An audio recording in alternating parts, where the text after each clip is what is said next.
মিষ্টির দোকানে গেলে মিষ্টি তো আমরা কিনি, তবে মিষ্টির সঙ্গে আমরা এরকমই ত্রিকোণা নিমকি কিনে আনি। আজ আমি আপনাদের মিষ্টি দোকানের মতন মুচমুচে খাস্তা ত্রিকোণা নিমকির রেসিপি বানানো দেখাবো।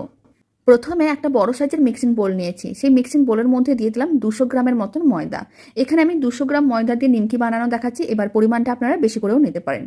চা চামচের হাফ চামচের মতন কালো জিরে নিয়েছিলাম, আর কালো জিরেগুলোকে হাতের মুঠোর মধ্যে নিয়ে এইভাবে একটু ম্যাশ করে দিতে হবে, এতে খুব সুন্দর ফ্লেভার আসে।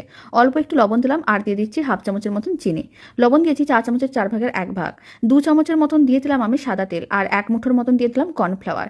কর্নফ্লাওয়ার দেওয়ার কারণে নিমকি কিন্তু অনেক বেশি মুচমুচে আর খাস্তা হবে। আর আপনারা যতদিন ইচ্ছা স্টোর করে রাখতে পারেন, নিমকিগুলো একই রকমভাবে মুচমুচে আর খাস্তা থাকবে।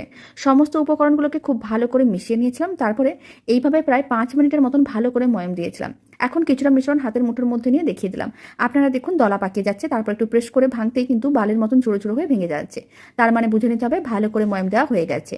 এবার অল্প অল্প জল দিয়ে একটা ডো রেডি করতে হবে। আর এখানে আমি রুম টেম্পারেচারের জলই ব্যবহার করেছি, কোনো রকম ঠান্ডা বা গরম জল দিইনি। ডোটা একটু টাইট করেই বানাতে হবে, নরম করে ডো বানানো যাবে না।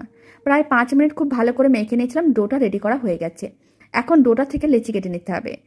আর লেচিগুলোকে খুব বেশি বড় করে বানানোর দরকার নেই। একটা রুটির জন্য ঠিক যেরকমই লেচি নিই, সেই লেচি দিয়ে দুটো কিন্তু এখানে লেচি বানাতে হবে। খুব বেশি বড় না, খুব বেশি ছোট না, মিডিয়াম সাইজের লেচিগুলো রেডি করে নিয়েছিলাম। 200 গ্রাম ময়দা দিয়ে এখানে অনেকগুলোই কিন্তু নিমকি বানানো যাবে। এবার একটা লেচি আমি নিয়ে নিলাম। লেচিটাকে গোল বলের মতন করে বানিয়ে প্রেস করে চ্যাপটা করে নিতে হবে। তারপর একটু কর্নফ্লাওয়ারের মধ্যে কোট করে নিতে হবে, যাতে বেলার সময় কিচেন স্ল্যাবে বা কোনো কিছুতে আটকে না যায়। প্রত্যেকটা লেচি একইভাবে কর্নফ্লাওয়ারের মধ্যে কোট করে নিতে হবে। যখন সমস্ত লেচিগুলো কোট করা হয়ে যাবে, তারপর একটা লেচি নিয়ে নিলাম। আর এইভাবে বেশ পাতলা রুটির মতন করে বেলে নিতে হবে।